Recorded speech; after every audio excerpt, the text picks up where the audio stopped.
Hey everybody, this is Al Johnson, reporter here from the Al Johnson Show, and here is going to be my thoughts on the newest episode of Marvel's Secret Invasion. Now folks, if you still want to be a part of the wave that is the Al Johnson Show, or you want to come along for the journey, then make sure you please do the following. Make sure you like, comment, share, subscribe, and click the notification bell whenever new videos are released. Let's begin. So folks, Episode 4 of Secret Invasion, with 2 more episodes left. This episode packed a lot of punch. It packed a lot of punch. Now, I will say up front, I will say there were some things I didn't like about this episode. One was that it was so short. It was like, okay, we got this show that has like big, meaty episodes, like 50-minute plus episodes. This one that lasted 30 plus minutes, minus credits. Honestly, there was no need for that. More minutes should have been added to it. And also another thing I didn't like was how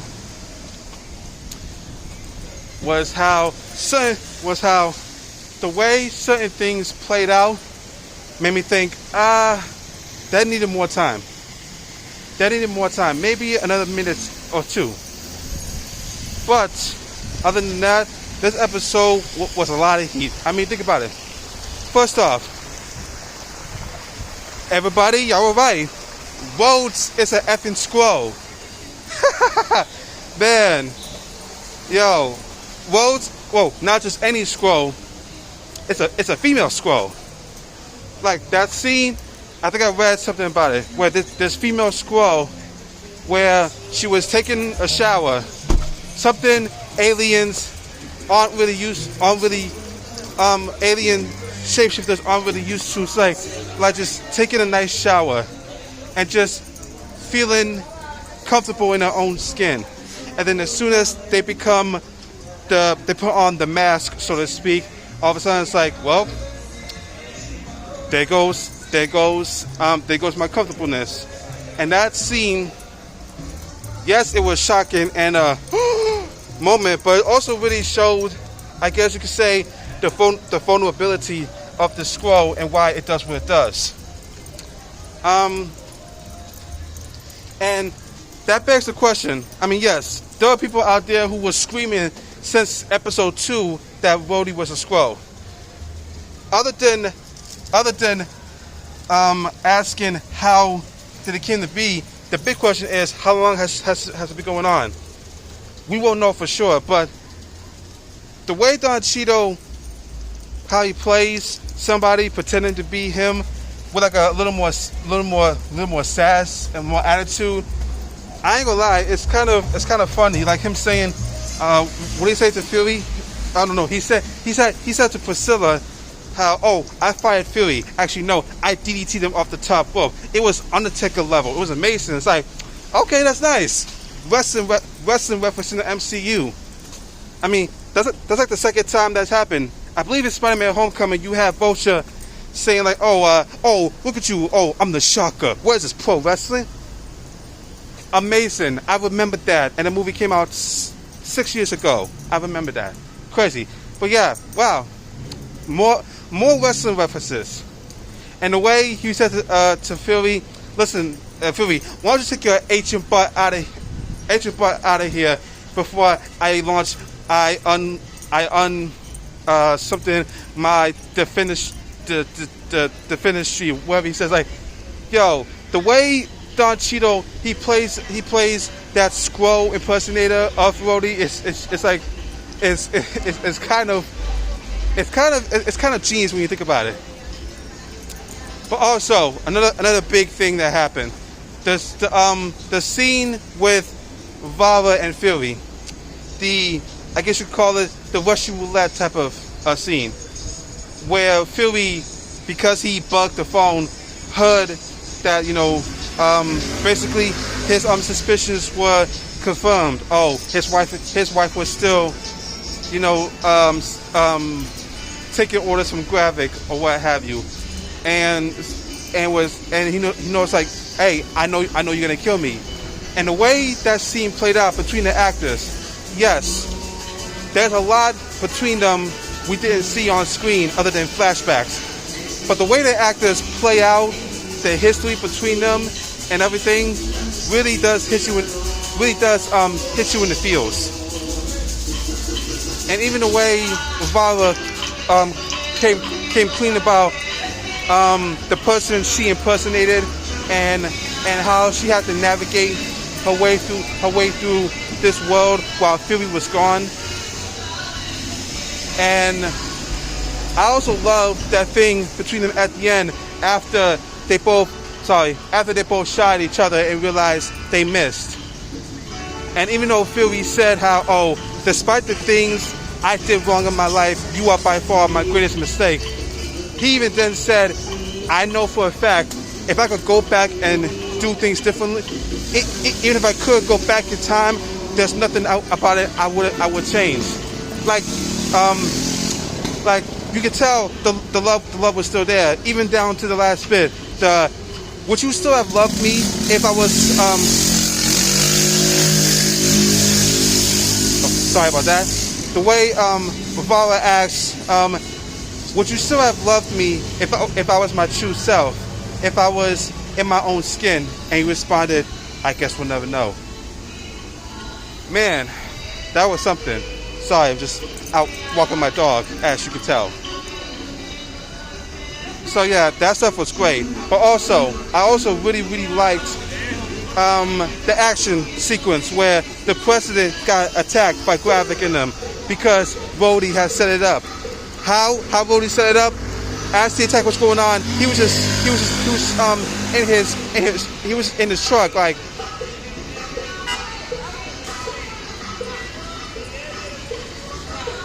not even phased, as if he knows what's going on. But like the way that whole action scene played out, you know, it's funny. It's funny to me that there are fans who are complaining over and over about how Marvel, they're getting too CG crazy, they're getting too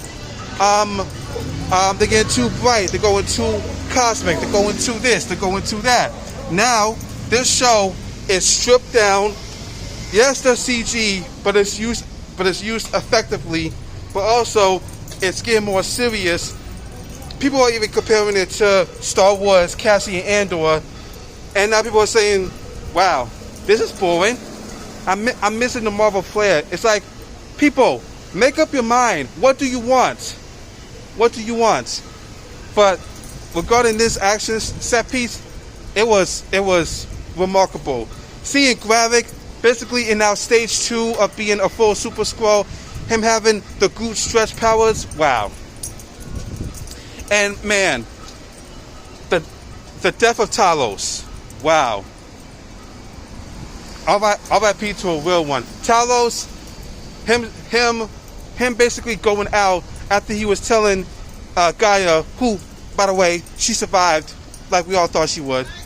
But she's now got the Super Skrull powers. But like the way he believes that there will come a time where Skrulls and humans will coexist. And yeah, you can say that it's naive of him to think that. You could say, oh well, he's too optimistic about that. Because knowing us humans, if we saw an alien shapeshifter in real life, of course we'd be scared. Like, what is this? But to me, Talos, he went out basically protecting a human, the most important human, the president, and hopefully it will be used as a way to maybe help out the Skrulls and give them what they're looking for, a new home.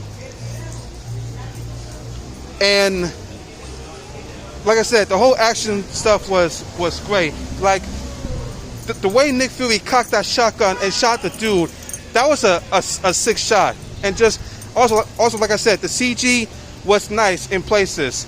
Even the way they use the CG for the helicopters crashing, or like the cars were crashing, looked really quite nice.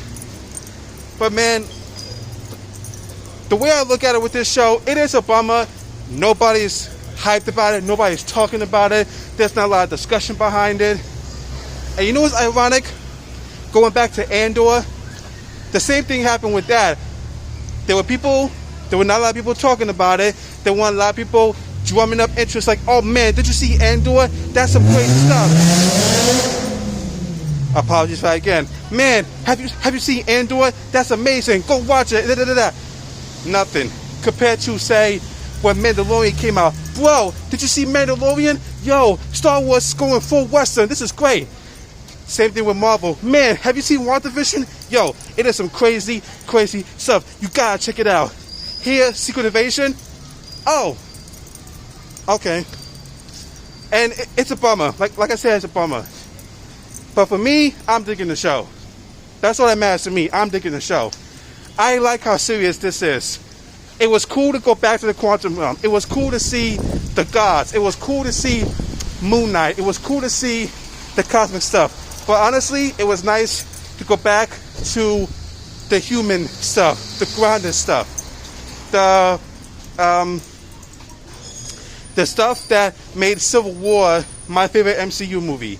It was great to go back to that realm of the MCU, and I hope down the line we get more of that. I'm not saying don't do any more cosmic or quantum stuff, but give me more of the small grounded stuff, because those things are cool. But anyway, folks, that's my thoughts on episode 4 of Secret Invasion. We are 2 episodes away from this show wrapping up, and I hope, me personally, I hope we get more. Normally with these Marvel shows on Disney Plus, they're just one and dones, and then see them next time in the movie. There needs to be more told with Secret Invasion. So I hope we get another season. So that way more stories could be told. But that's just me. And also, we need more episodes. I get the 6-episode model for Disney Plus. Hey, if it works for them, it works for them. But hey, give us like maybe 8 episodes. It's not that hard. But yeah, guys, that's my thoughts on episode 4 of Secret Invasion. How did you guys feel about it? What are the things that you liked about it? What are the things that you didn't like about it? Let me know down below. But also, guys, thank you guys for watching, and thank you guys who are watching my Secret Invasion reviews. I appreciate that. Thank you guys for watching. Again, make sure you like, comment, share, subscribe for more. Make sure you click the notification bell to be updated. And as always, guys, remember, I've been Al Johnson, and you're not. Adios.